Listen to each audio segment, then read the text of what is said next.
नमस्कार मित्रों, मैं योगेश चतुर्वेदी। आज आपके लिए जो टॉपिक लाया हूं वो है विभव मापी द्वारा दो सेलों के विद्युत वाहक बलों की तुलना करना। फ्रेंड्स, ये भी एक प्रैक्टिकल है जो आप अपने स्कूल की लैब में करेंगे। तो करने से पहले आप इस वीडियो को जरूर देखना, तो आपको वो प्रैक्टिकल बहुत आसान लगेगा। फ्रेंड्स, कैसे हम दो सेलों के विद्युत वाहक बलों की तुलना करते हैं, आज हम इसको देखेंगे। तो आपने जब विभव मापी का सिद्धांत देखा था तो वहां हमने एक परिपथ बनाया था और उस परिपथ में आपने उस सेल जिसका कि विद्युत वाहक बल ज्ञात करना है, बताइए आपने उसको प्राथमिक परिपथ में लगाया था या द्वितीयक परिपथ में? यदि आपको वो याद है तो फिर आप इस वीडियो को आगे देखें, लेकिन यदि आपको वो याद नहीं है तो प्लीज आप उस विभव मापी वाले वीडियो को जरूर देख लें, उसके बाद आप इस वीडियो को देखें। तो शुरू करते हैं आज का हमारा टॉपिक। यह है फ्रेंड्स विभव मापी द्वारा दो सेलों के विद्युत वाहक बलों की तुलना करने का परिपथ। इसमें जो ए बी है ये विभव मापी का तार है। इस तार के ऊपर वाला जो परिपथ है वो प्राथमिक परिपथ कहलाता है। जो नीचे वाला परिपथ है ये द्वितीयक परिपथ कहलाता है। ऊपर वाला जो प्राथमिक परिपथ है ये तो फिक्स है, ये ऐसे ही बनता है। नीचे वाला जो द्वितीयक परिपथ है इसमें चेंजेस होते रहते हैं, क्योंकि जिस सेल का हमको विद्युत वाहक बल ज्ञात करना है वो हम द्वितीयक परिपथ में लगाते हैं। तो अभी हमको दो सेलों के विद्युत वाहक बलों की तुलना करना है, इसलिए यहाँ हमने एक के बजाय दो सेल लगाए हैं। तो देखिए कैसे इनको लगाया है। तो ये ए बी जो तार है इसके ए सिरे से प्राथमिक परिपथ में हमने जोड़ा एक संचायक सेल सी का पॉजिटिव टर्मिनल, और जो नेगेटिव टर्मिनल है उसके साथ एक की लगाई K1, फिर लगाया परिवर्ती प्रतिरोध RH और उसको जोड़ दिया है इस तार के दूसरे सिरे B से। ये हमारा प्राथमिक परिपथ। ये वहां भी ऐसा ही था, यहाँ भी ऐसा ही है। आगे हम जो अगला प्रैक्टिकल भी पढ़ेंगे उसमें भी ऐसे ही बनने वाला है। चेंजेस किसमें होते हैं? आपके सेकेंडरी सर्किट में। ये जो द्वितीयक परिपथ है, इस द्वितीयक परिपथ में आपको दो सेल लगाने थे जिनके विद्युत वाहक बलों की तुलना करनी है। तो विभव मापी के सिद्धांत में मैंने आपको बताया था कि आप विभव मापी का परिपथ बनाते समय जितने भी सेल लगाएंगे उन सभी सेलों का एक जैसा सिरा तार के एक ही सिरे पर जुड़ेगा। जैसे इसका पॉजिटिव टर्मिनल हमने ए सिरे पर जोड़ा है, तो अब यहाँ जितने भी सेल होंगे उन सबका पॉजिटिव टर्मिनल ही आपको ए सिरे से जोड़ना पड़ेगा, अन्यथा हमको संतुलन बिंदु प्राप्त नहीं होता है। तो इसलिए हमने दो सेल जो E1 और E2 लिए हैं, इन दोनों का ये पॉजिटिव टर्मिनल ये इस प्रकार इस ए सिरे से जोड़ दिया है, और जो नेगेटिव टर्मिनल लिया है इसको जोड़ा हमने एक द्विमार्गीय कुंजी, एक ऐसी की जिसके पास दो टर्मिनल हैं, दो सिरे हैं। जब हमको इस E1 सेल का विद्युत वाहक बल ज्ञात करना होगा तो हम इसका ये जो हमारे पास सेकेंडरी की है K2, इन दोनों सिरों को आपस में कनेक्ट कर देंगे, जिससे ये छूट जाएगा और हमारा परिपथ ये तैयार होगा। लेकिन जब हमको E1 ज्ञात नहीं करना होगा, E2 ज्ञात करना होगा, तो इन दोनों सिरों को हम आपस में कनेक्ट करेंगे और हमारा परिपथ ये तैयार होगा। इसलिए इसको द्विमार्गी कुंजी कहते हैं, क्योंकि इसमें दो सिरे हैं। इसको ऑपरेट करने के लिए आपको दो सिरे मिलते हैं। अब इस कुंजी को किससे जोड़ा है हमने? ये धारा मापी जो कि गैल्वेनोमीटर है, जो हमको ये बताएगा कि इन सेलों से धारा बह रही है या नहीं बह रही है। और इससे जोड़ा है हमने जॉकी को। जॉकी क्या है? तो मैंने पहले ही बताया, जॉकी एक स्पर्श कुंजी है जिसको विसर्पी कुंजी भी कहते हैं, जिसको आप तार के जिस बिंदु पर टच कर देंगे वहीं से आपका परिपथ पूरा हो जाएगा और सर्किट में करंट सप्लाई होने लगता है।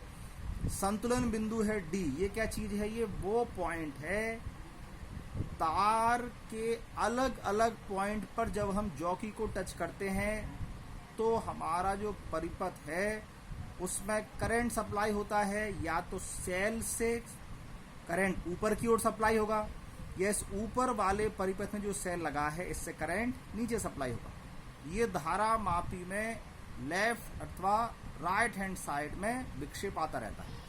लेकिन जब हम इस अलग अलग पॉइंट पर टच करते करते एक ऐसे पॉइंट जिसको हम संतुलन बिंदु कहते हैं पर जॉकी को टच करते हैं तो ये वो स्थिति होती है जब ऊपर वाले परिपथ के कारण ए और डी का जो विभवांतर है वही सेल ये जो E1 और E2 हैं इनके विद्युत वाहक बल के बराबर हो जाता है। तो फिर करंट ना तो ऊपर से नीचे सप्लाई होता है ना सेल से ऊपर, मतलब इस धारा मापी में कोई करंट सप्लाई नहीं होता है, जिसको हम शून्य विक्षेप की स्थिति या संतुलन स्थिति कहते हैं। और उस बिंदु डी को बोला जाता है संतुलन बिंदु।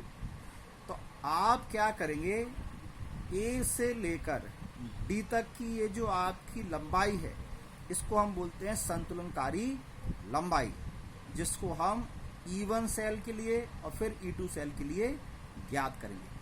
तो ये है हमारा परिपथ, यही मैंने यहाँ पर लिखा है। देखिए आप चित्र में विभव मापी का परिपथ प्रदर्शित है। इसमें ये AB विभव मापी का तार है। इसके प्राथमिक परिपथ में संचायक सेल C, कुंजी K1 और ये परिवर्ती प्रतिरोध RH को जोड़ा गया है। द्वितीयक परिपथ में सेल E1 और E2 जिनके विद्युत वाहक बलों की तुलना करनी है के धन सिरों को, ये दोनों के पॉजिटिव टर्मिनल तार के बिंदु A से, ये तार के बिंदु A से और ऋण सिरे को एक द्विमार्गी कुंजी K2, ये K2 से जोड़कर धारा मापी तथा जॉकी से जोड़ा गया है। ये हो गई इसकी परिपथ की कंस्ट्रक्शन, संरचना की, कैसे हमने परिपथ बनाया। अब इसके बाद सिद्धांत व सूत्र। तो सिद्धांत विभव मापी का सिद्धांत है। विभव मापी के सिद्धांत ने हमको दिया था कि सेल का विद्युत वाहक बल क्या होता है, E = KL। E विद्युत वाहक बल, K तार की विभव प्रवणता और L है प्रभावकारी लंबाई। तो अब हम उसी सिद्धांत का उपयोग करके यहाँ इन दोनों की विद्युत वाहक बलों की तुलना करने के लिए एक फॉर्मूला डेवलप करेंगे, बनाएंगे।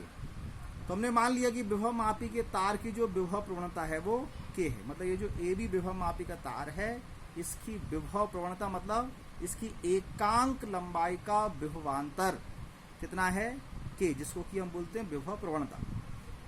सेल E1 का जो विद्युत वाहक बल है वो E1 है और E1 सेल के लिए जो संतुलनकारी लंबाई आई है वो L1 है। तो विभव मापी के सिद्धांत से सेल E1 का विद्युत वाहक बल क्या हो जाएगा, KL1, क्योंकि विभव मापी के सिद्धांत में जो हमको फॉर्मूला बोलता है वो होता है E = KL, विद्युत वाहक बल बराबर विभव प्रवणता इंटू संतुलनकारी लंबाई।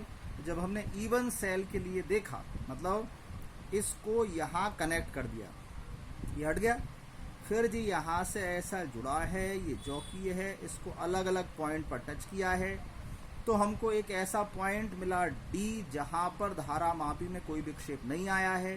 तो वो जो D है वो हमारा संतुलन बिंदु है। उस समय A और D के बीच की जो दूरी है जिसको हम संतुलनकारी लंबाई कहते हैं वो L1 है।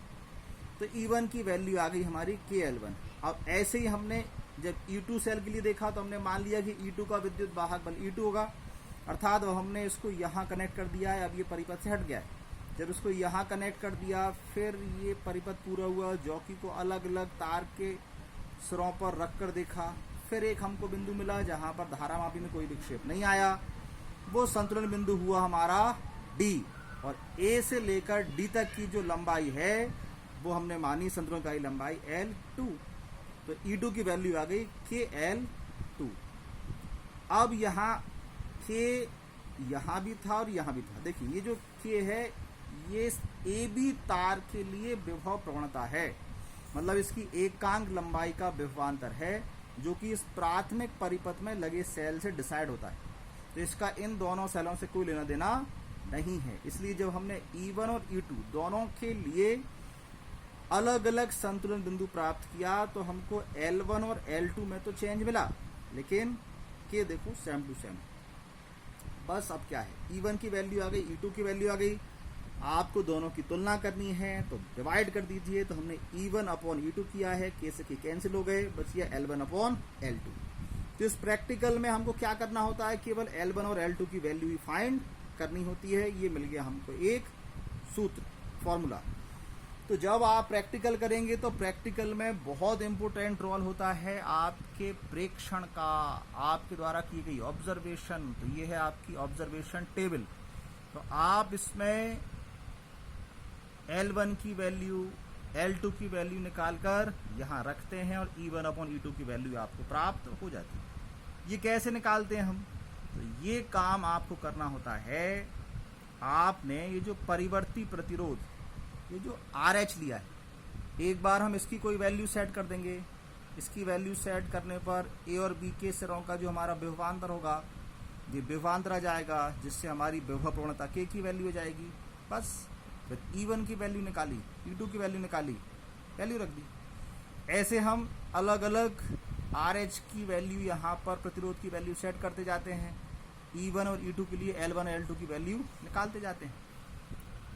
तो इस टेबल में हमको ऐसे कई सारी वैल्यूज यहाँ पर मिलेंगी। इसकी औसत वैल्यू जो आप निकाल लेंगे, वही आपका E1 और E2 का जो कंपैरिजन है वो निकल आएगा कि E1 की तुलना में E2 ज़्यादा है, कम है, कितने गुना है। मतलब आप जो तुलना करना आपका उद्देश्य था वो पूरा हो जाएगा।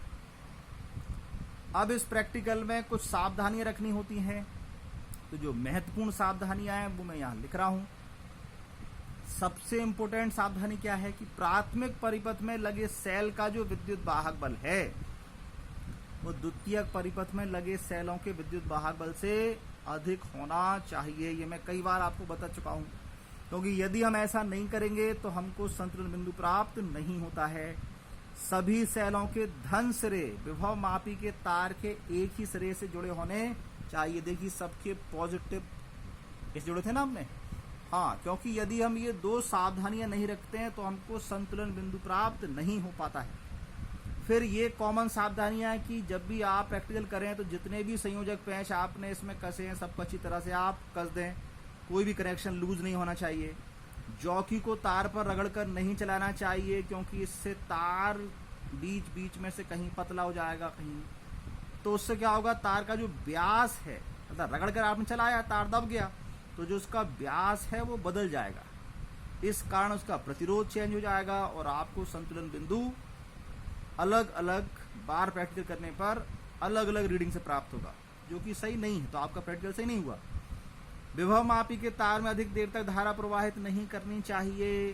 क्यों? क्योंकि आप जानते हैं अधिक देर तक धारा प्रवाहित करेंगे तार गर्म हो जाएगा, प्रतिरोध बदल जाएगा, तो जो संतुलन बिंदु की स्थिति है वो भी बदल जाएगी। तो इस प्रकार आपने देख लिया कि हम विभव मापी द्वारा दो सेलों के विद्युत वाहक बलों की तुलना कैसे करते हैं। नेक्स्ट वीडियो में मैं आपको बताऊंगा कि विभव मापी द्वारा हम किसी सेल का आंतरिक प्रतिरोध भी ज्ञात कर सकते हैं। अब वो कैसे करते हैं, इसके लिए देखिए आप मेरा नेक्स्ट वीडियो। तब तक आज के वीडियो लेक्चर से आप बढ़िया अच्छे नोट्स बनाएं और मन लगाकर पढ़ाई करें। नमस्कार।